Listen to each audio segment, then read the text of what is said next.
listening to the Quint's podcast.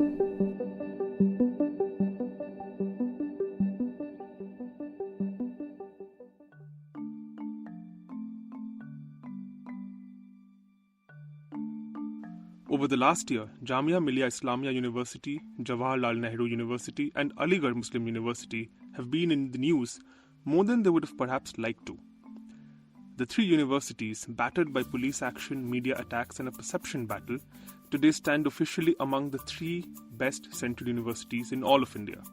The Union Ministry of Education, in its latest rankings of central universities, has placed Jamia in first place with a score of 90, while JNU has come third with 83, and Aligarh Muslim University fourth at 82. The ranking is based on a tri-party evaluation signed among the university, the Ministry of Education, and the University Grants Commission or UGC. What made these three universities stand out in the evaluation? Do students feel vindicated? The Quint spoke with several students across campuses to find out what they make of the rankings and what they have to say about a trying year for their Alma Mater.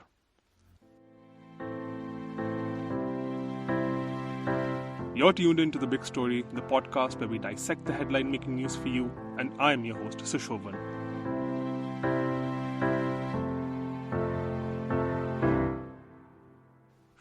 December 2019 was the day when Delhi police barged into Jamia's library late into the night and brutally assaulted unarmed students. AMU witnessed similar police violence. This was at the height of the anti-CAA NRC NPR protests. Cut to 15th August 2020, and students in a unanimous chorus say that this feels like vindication. Mohammad Arfat Qureshi, a 26-year-old PhD scholar at Jamia, sums up the sentiments of hundreds of his fellow students at the university. I feel very delighted and enthralled to know that Jamia Millia Islamia has been ranked number 1 according to the central government rankings. Yes, there were some unwanted incidents which occurred at Jamia that should not happen in a democratic country, especially in an educational institution, like police entering the campus and savagely beating the students. And there were also some accusations about how studies do not take place in Jamia. But despite of all this, it is an acknowledgement of the best efforts of the teachers and students of this very university. In an era of prejudice and bigotry, a Muslim minority institution has achieved this feat. It is highly commendable and a good lesson for all those who are trying to defame Jamia. Since day one, Jamia is leading the nation and it must continue to do so. Newer departments must be introduced, new experiments in education, distance education, adult education must be undertaken, and Jamia must emerge as a pioneer in the field of education. Aligarh Muslim University, the 145-year-old public institution, has a similar arc to narrate. Students who spoke with the Quint said this was a reply to all who had called it a hub of criminals and raised questions on its education process. Ibu Salim, a BA student, says he hopes the ranking will shift the focus to the university's facilities, its libraries, and its diversity instead. I am Ibu Salim, a student of Aligarh Muslim University studying BA final year Islamic Studies. I am from Murshidabad district of West Bengal. AMU is a very good center of learning, and the environment is also good, which makes AMU distinguished from other universities. The internet and the library facility is so good, and what makes exceptional AMU of its hostel facility. But nowadays, AMU is being targeted by media, and the media is propagating against our beloved universities. But we must, and I must say that media should come inside and see the beauty of diversities in terms of everything.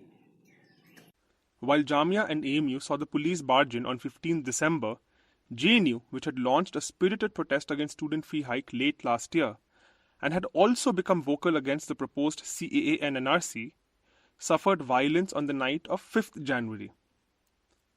A masked mob armed with rods, sticks, batons, marched into the campus and launched an unrelenting attack for over 2 hours on unarmed students and faculty members of JNU. At least 35 injured people, including 4 professors, were rushed to the AIIMS Trauma Care Center on the night of the 5th.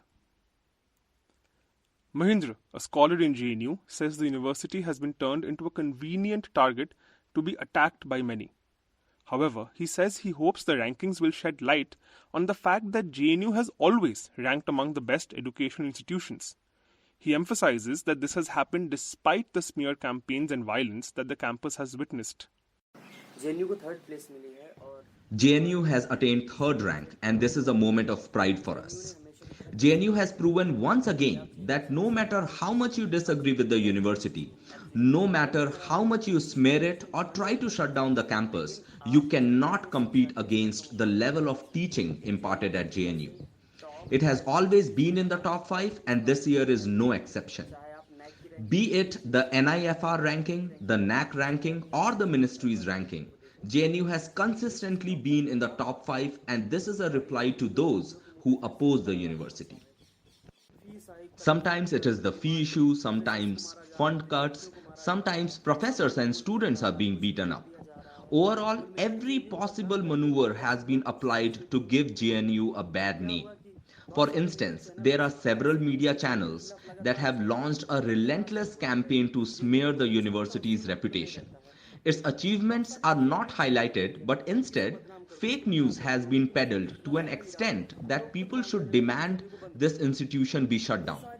JNU has always battled these adversities and despite that has maintained its standards of education. This is the result of the hard work of the students and professors, and it deserves to be appreciated. However, a vital question remains about the gulf between reality and perception. Months of relentless media attacks have only fueled notions that run counter to the realities on the campus. How does this perception change, and can rankings do that effectively? While these three have consistently been among the best performing institutions, with JNU producing India's most recent Nobel laureate and the current Union Finance Minister, these rankings do stand out in an atmosphere that has been vitiated by violence. As far as the perception problem is concerned, this is not going to change with one ranking. This is not the first time JNU has been in the top 3. This has always been the case. If their perception hadn't changed then, why would it change now? There's a large section that views JNU in a positive light and knows what it stands for. But there is a section that views it negatively.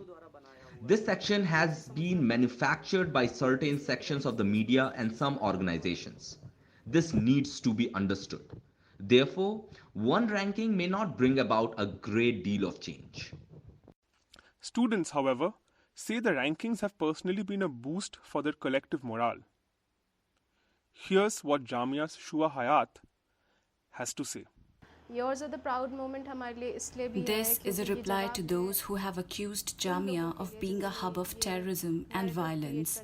Stormy winds may blow with all their might, yet flowers bloom again with the morning breeze. आंधियाँ जोर दिखाएं भी तो क्या होता है, गुल खिलाने का हुनर बादे सबा जानती है. If you like listening to this podcast, please subscribe to the Big Story playlist for episodic updates. We are live on Apple, Google Podcast, Spotify, JioSaavn, and the other popular podcast streaming platforms. For other podcasts, please log on to the Quint website and check out our podcast section. For any feedback, shoot an email to podcasts@thequint.com.